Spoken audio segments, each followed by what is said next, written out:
తిరువీరితో బాగుంటుందబ్బా ఈ కథ అనేవాళ్ళే వచ్చారు.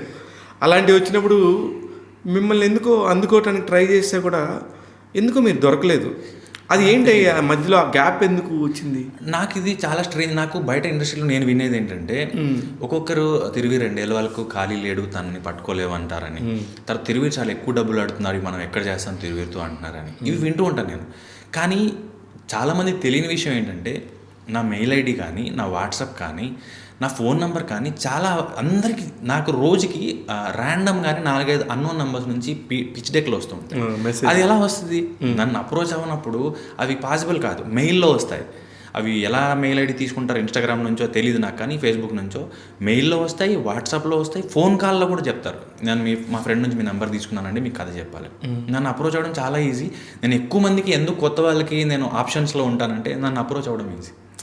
ఓకే, కానీ మీ దగ్గరికి వచ్చే దారి మాత్రం మూసుకుపోయినట్టుగా కనబడుద్ది ఇండస్ట్రీకి. సింపుల్, నా పేరే నా మెయిల్ ఐడి. ఈ ఇంటర్వ్యూ వల్ల ఆయన తెలియగలిగితే నా పేరే నా మెయిల్ ఐడి. నా పేరు తిరువీర్ అని అందరికీ తెలుసు. tiruveerreddy@gmail.com THIRUVEERREDDY@gmail.com అంతే. tiruveerreddy@gmail.comకి కథలు పంపిస్తే నచ్చితే మళ్ళీ మీకు కాల్ బ్యాక్ వస్తుంది. నేనే చూస్తాను. కొత్త డైరెక్టర్లు కానీ కొత్త నిర్మాతలు కానీ చాలా సింపుల్. నిజంగా మీకు కథ ఉంది, నిజంగా కథలో దమ్ముంటే అతనే ఫోన్ చేస్తానంటున్నాడు. ట్యాగ్ తెలుగు యూట్యూబ్ ఛానల్ ద్వారా గుర్తుపెట్టుకోండి.